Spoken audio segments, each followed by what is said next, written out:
You know, I owe Jordan Peele an apology. Yeah, I owe him an apology.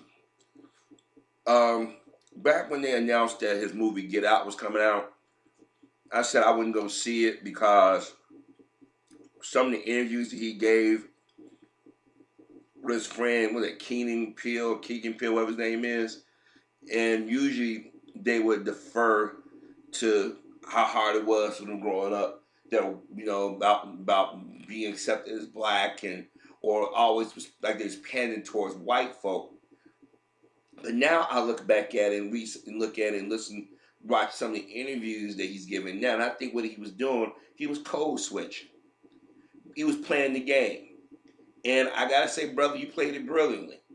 Cause usually I catch on to that stuff, but I guess because I see so many black men and women in the entertainment field, coon and buffoon, I just assume that you will be another one. Now here it is. This man has a white mother. He's never disrespected his white mother, but he knows the world sees him as a black man, not a mixed race man, a black man. And a lot of mixed race people know that.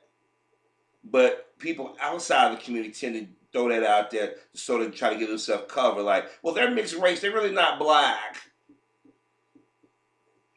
They got white in them, so we're accepting for now. But Jordan said that he don't see himself casting any white leads in his movies, and I got to give him props for that because he don't have to say that. But I guess he said to white America, hey, I improved myself with two movies. And I'll prove to you that black people can carry these movies. Um, he worked with Spike Lee.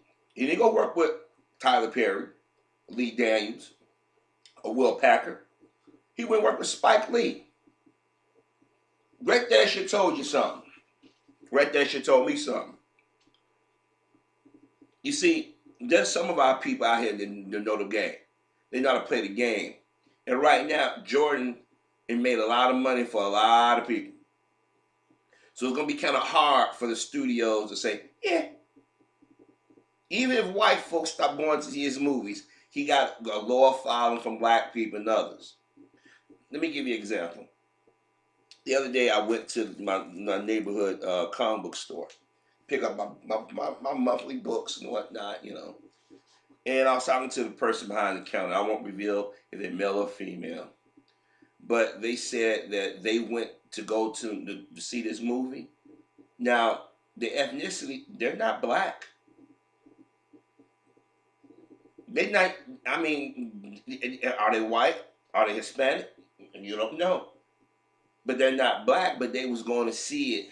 And I tell you this person normally doesn't go to the movies like that.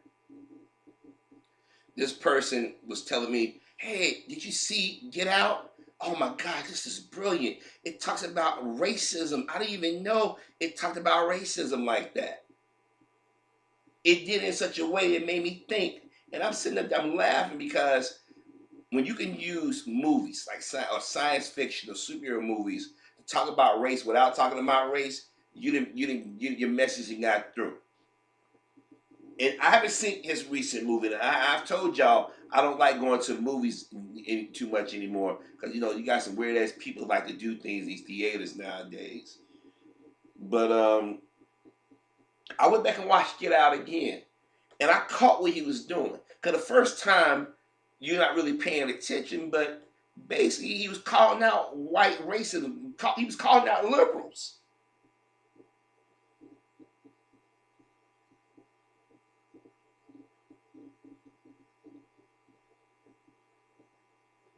And you can tell the brother is on a different path now. He's not telling a joke. He's not jokey joke like he used to be. Anybody his followers do know exactly what I'm talking about. He may make some jokes, but he's not out there. He's not the character he was on TV. People look at him like, wait a minute. And I've even heard somebody say, well, it's just white siders. No. If you notice in his movies, he got black folk as the lead. Get Out. Who's the villain in Get Out? It wasn't black folk. So I just sit back and reevaluate Jordan Peele. He was able. He said, I'm not gonna let y'all do to me like he did Spike and the rest of these other brothers." He said, I'm gonna go in and play the good happy Negro. I'm gonna go in and tell jokes, and then when I come up with something and people are like, "Oh, this is cool. We'll give you this amount of money to go do this and see what happens." Now, would I like to see him branch out and do other movies? Yeah. But I'm gonna tell you something. He got a dedicated base now.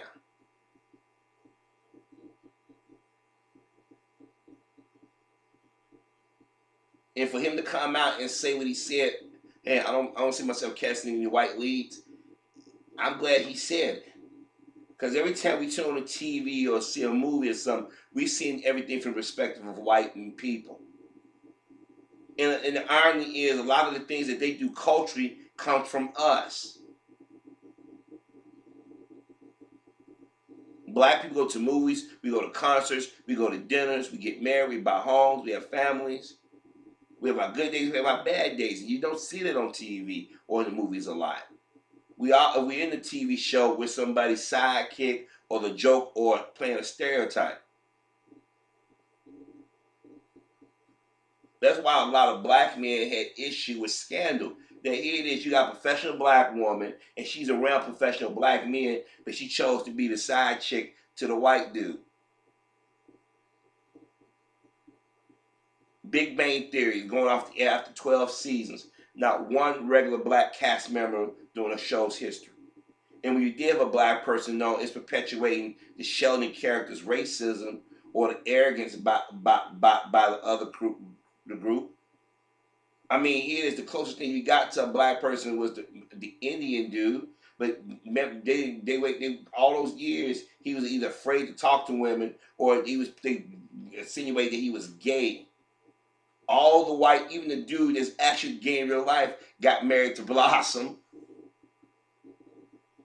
The horn dog, you always talk about masturbation and have sex. They got him married to the big chest chick with the glasses.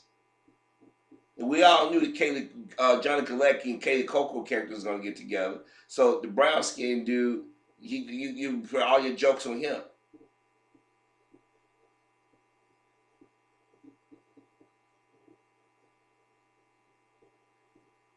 I'm glad Jordan decided to say, "Hey, this is what I want to do. This is what I want to do." Because this weekend, he showed everybody. The first time wasn't a fluke. And there are a lot of smart black men and women out there, directors. You ain't always got to do the same old Tyler Perry, Lee Daniels, Will Packer type films. Those are dime a dozen.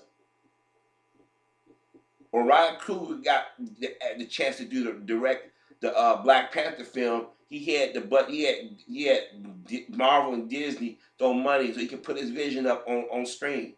And if given the proper budget and the leeway, you can create magic. Look what Spike Lee did. He had to get some help from Bill Cosby and them to finish. But look what Malcolm X, to this day, it stands out. Still a masterpiece. On TV, when look what they did with Luke Cage.